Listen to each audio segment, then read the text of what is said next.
Welcome to today's episode of Architects of Latino Success. I'm your host, Joe Castillo. I'm beyond excited to introduce my guest, Jerry Ascencio, a true Renaissance man whose achievements go far beyond real estate.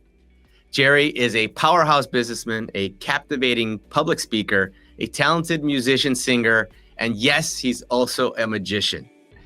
As the 2012 president of NAHREP, Jerry's leadership left a lasting legacy. He was the first national NAHREP president I had the honor of meeting, and his influence has had a huge impact on my own journey. Jerry's passion for empowering others, especially in the realm of homeownership, is evident in his roles at NAHREP and as broker-owner of San Fernando Realty. Jerry's story is one of inspiration, not just because of his professional success, but because of how he's managed to balance it all with his deep commitment to his family. He's a true family man whose work continues to inspire and elevate our community. Today, we'll dive into Jerry's incredible journey, the lessons he's learned, and the wisdom he's gained along the way. Ready to get started? Vamos. Mr. Ascencio, thank you for joining the podcast, Architects of Latino Success. Thank you for the invitation. Of course, how could I not? And of course, I said Mr. Ascencio, but to me, you are Jerry. Gracias. And mi presidente, as I've talked to you before, my first president when I first started coming to national events here for NAHREP. So super excited to get here in front of you and have this conversation. Gracias, Joe. Looking forward to it. Awesome. So we are in a dynamic industry here in a market industry that we call real estate. So just to get started, give people a brief background about yourself. How did you get started in real estate and what drew you to NAHREP? You know, it was I was a blue-collar worker. So when I started my adult working life, I did lots of different jobs, worked at a gas station, and ended up in lithography. So I was a printer, blue-collar worker. And it was my mother that pointed me in the direction of real estate, which was a very odd thing because up to that point, we had been tenants our whole life. Had never purchased a house, had never owned a house. My family had never owned a house. So we lived in apartments, we lived in guest units, we lived in a trailer in the back of somebody's backyard. We had all the different housing experiences except the homeownership experience. And my mother said, you know, you really are fit for doing this kind of thing for people. And she pointed me in this direction. And you know, when mama wants something, tú sabes eso, una mama latina, when they say do this, you need to obey. Well, and you know, we both have then obviously very strong mothers in our lives. Yes. That's a big reason for our success and for your success, obviously. But it's interesting. Did she have entrepreneurship in her life, in her past history or something like that? Because usually for immigrants, it's about getting a job and that 9 to 5 and making sure you have a paycheck, what have you. How did she have that wherewithal to push you into entrepreneurship? It's interesting because my grandmother, my mother's mother, Mama Maria, the original Mama Maria, my mom's Mama Maria. I have a Mama Maria too, right? Oh, okay. We all have a Mama Maria somewhere in the family. So the original Mama Maria was in commerce. And so she sold everything, fruit, and she did all kinds of stuff back in Mexico. So I think my mom saw that. But it was actually a talk show on Telemundo, where she saw 3 women being interviewed, 3 entrepreneurial women. And that just sparked her to turn around and say, you know, Gerardito, you need to get into real estate and you need to make real estate your career, which was completely something different. Nobody in my family was involved in the industry.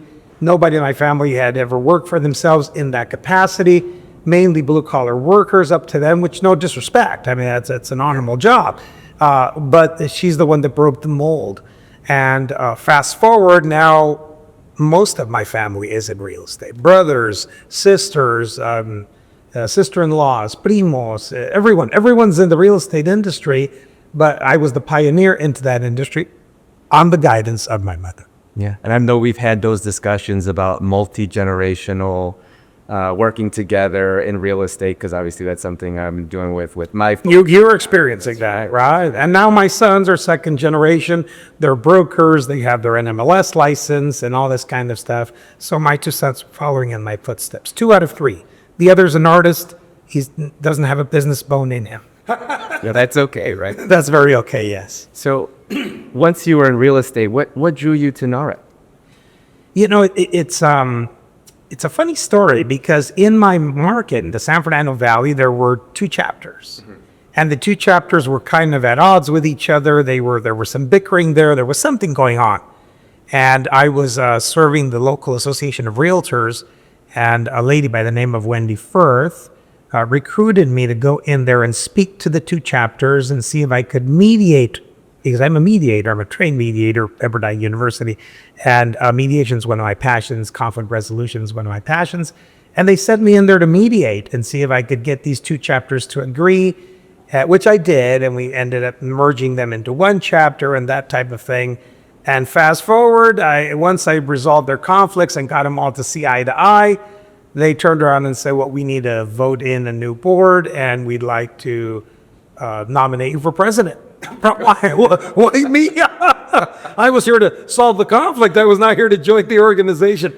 And whoa, talk about a blessing in disguise. Yeah. I just met the most beautiful people. I knew nothing about national. Yeah. I didn't know that there was a national. Sure. I thought that NAHREP was just that local thing. That was my only experience. Had never been to a regional. Now there are regional events and national events and conferences and DC and all that type of thing. But back then, I thought this was just a local thing. And it exposed me to the most empowering organization that made a huge impact in my life. Yeah, so let's talk about that a little bit more. Obviously, NAHREP has had a big impact in both of our lives, whether professionally or personally.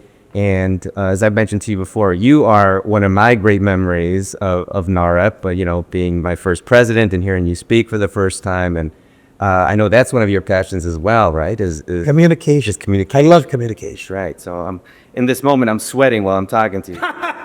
Worried about my communication. You're a natural, so you have nothing to worry about.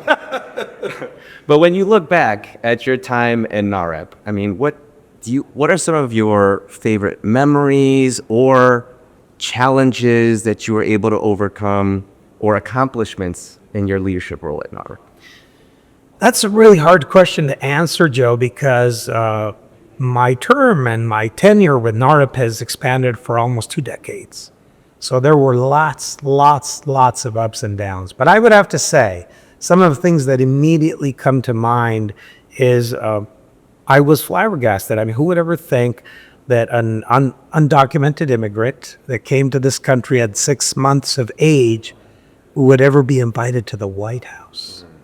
Who would ever think that I, on behalf of NAHREP, would be speaking to an ocean of my peers, 15,000 people, at the base of the Washington Monument in Washington, D.C. I mean, it's beyond my comprehension how that all happened. And it was the NAHREP magic.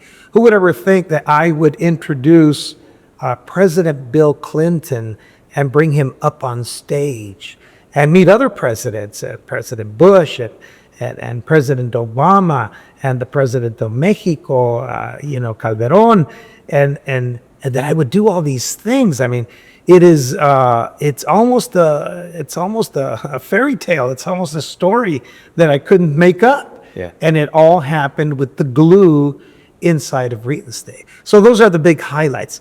But the undertones of it all has to do with familia.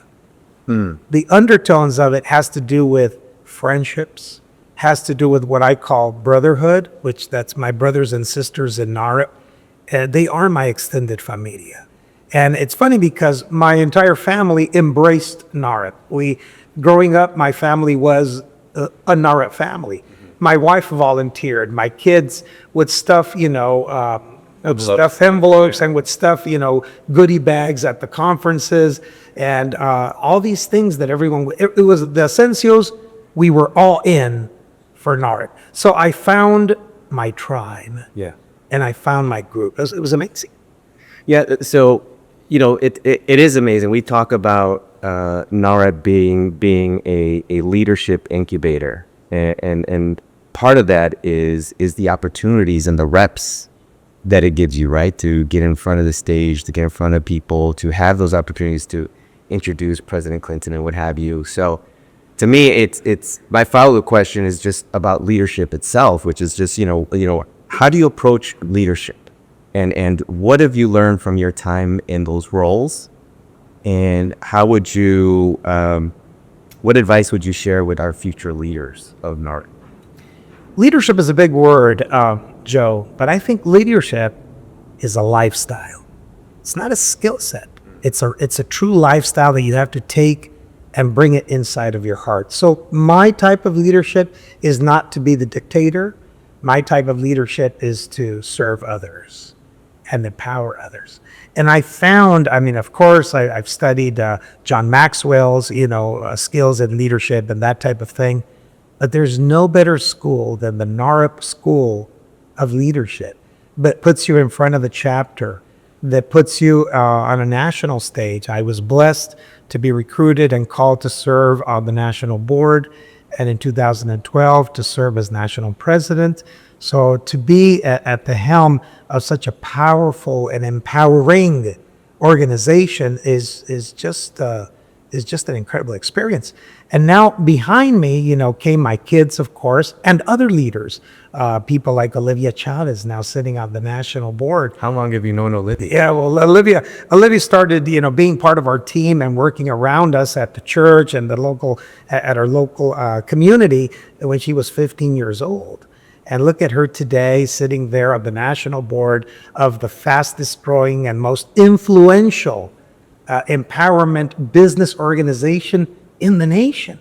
What a remarkable experience. So to have walked that path and then to look back and see people like her that are young and that are vibrant and that are so passionate about this organization 2 decades into my service, this thing's going to continue forever. It's pretty exciting if you think about it, Joe. Yeah. It is, but I think you should take some credit for developing these leaders. How do you, and these future leaders, right? Not only Olivia, who obviously you see almost every day because she works with you and whatever, and what have you, but others that you've inspired like myself. And so, just if you could talk a little bit more about that and like you said, it's a lifestyle. So how do you put that out there for the future leaders of NAHREP, the other ones that are just coming to NAHREP National for the first time? That's a great question. I would say that in 2014, when Gary Acosta had the vision of telling our story. So we locked ourselves into a room for a weekend, and I did a brain dump of my life because he had the vision of telling the Latino story with theater and song. And that turned out to be 53 million and one, because back then there were 53 million, Latinos in America. And it empowered everyone. It connected everyone. It told everyone that their story is valuable. So for me, Joe, to go across the nation and to be blessed to speak in every major city of the nation on behalf of NAHREP is just what an experience. The testimonials that I've heard, I'm humbled, by the way. I'm very humbled and I'm touched when people have come up to me and said, you know what? You were the messenger in my life. Right. You know what, Jerry? You were the angel in my life. Hey, Jerry, you were that North Star that pointed me in the right direction. You were the one that inspired me. You were the one that moved me. You were the one that called me into action. And I look at all that and say, well, it's not about me. It's about them. But that leadership and that experience of touching others and moving others and changing others' lives is very satisfying. So it never gets old. I remember coming off the stage, after 53, 54 cities when we did the national tour with Omar Tejeda and just going, from city to city and feeder to feeder, coming off that stage and being in front of the photo session, and speaking to people. Everyone would want to share their story, how they connected, what part of that was like them, all the similarities and all the experiences that they went through. And they felt immediately by looking at that they found their tribe. They found their group. They found their familia.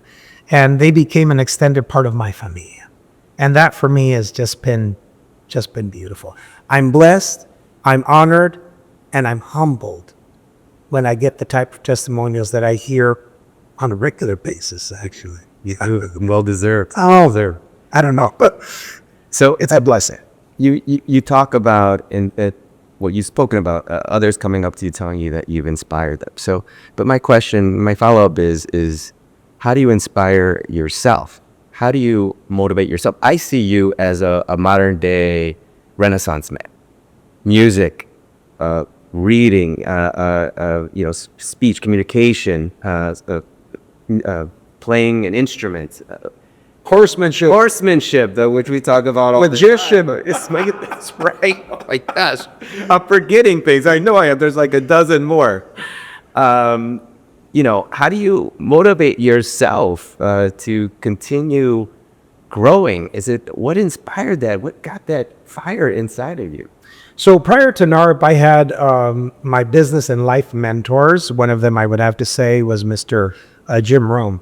I got to meet Mr. Jim Rohn 3 times before he passed, and he definitely made a huge influence in my life. But there was something missing. He didn't look like me. He didn't sound like me. So I needed something else. And that's when I came across my definite life mentor, Mr. Jerry Ascencio. That changed everything. Here was a guy, era Latino, de familia mexicana, from Mexican roots. For me, it connected just in so many ways. And to see that he was out there defending those that didn't have a voice and wanting to bring other people up the ladder and in their success and everything else. For me, that still to this day is a complete inspiration. I look at Gary and I see in what battle is he taking on today? What is he fighting for?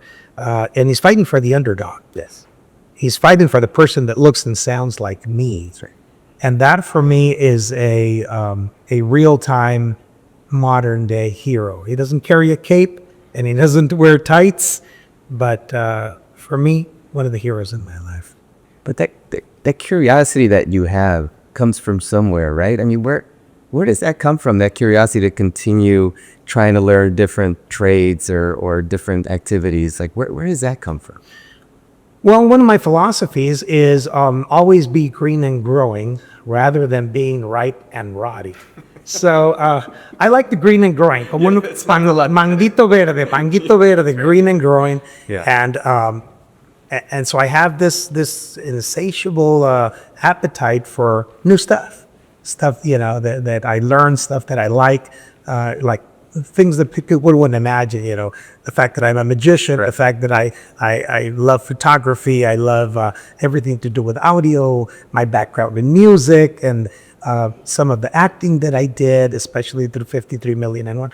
All these things were things that people would don't see a connection to the business side. Yeah. But they give me pleasure. They give me pleasure and they make me feel fulfilled.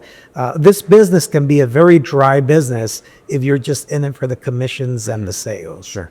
You need to be well-rounded. And there's another part of that, the history of my family, my Mexican background, the culture, the tradition, the horsemanship, living on a ranch now. These are things that make the lifestyle that Jerry has designed for himself. And so I'm blessed. Yes. Beautiful. It is.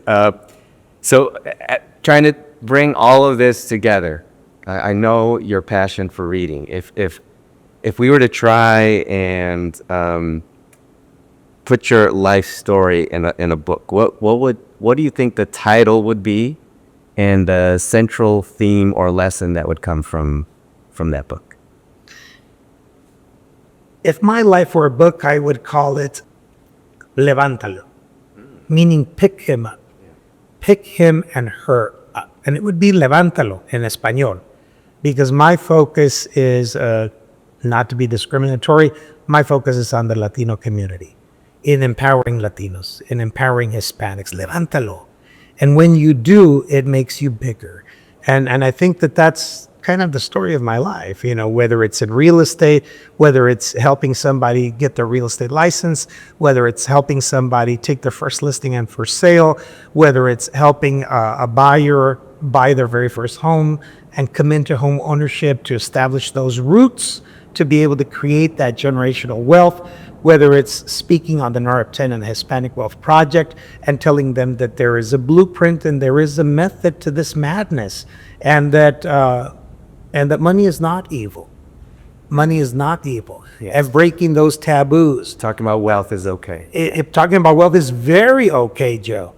If you blend all of that and bring it to one consistent factor, it would be levántalo. Pick somebody else up. When can we expect that out on the bookshelf? I don't have the writing skills that Gary has, and he's very polished and all that good stuff. But it would be a good story to tell. Great story. I'll be expecting it. Well, I'll think about that. Maybe I'll put that on my bucket list. Well, I can't thank you enough for your time today. I do have one last question, and it's what belief or habit do you have that most people find unconventional, but has made the biggest difference in your success? Unconventional that people don't expect. That's right. Every day, particularly for the lunch meal, I put myself in a spirit of gratitude and prayer. And I end my prayer praying for my business, my associates, and my clients. And it's almost magical, Joe, that my business, my associates, and my clients do very well. The power of prayer is very underrated. And most people are listening, I think, at the table when they've had a meal with me, and they think, did Jerry just mention his clients in his prayer? Yes. Yes, I do. Every single day. My associates, by the way, includes you and everybody else in my NAHREP family, the people at my office, the people at my escrow company, everyone that surrounds me business-wise. But then I think of all the clients that have served and that have trusted me with their needs over the last 35 years of my career. I pray for them every single day. And I thank you for that, Jerry. I appreciate those prayers. This hustle. Thank you. And thanks again for this conversation. Hey, thank you for the invitation. It was great. Gracias, Joe.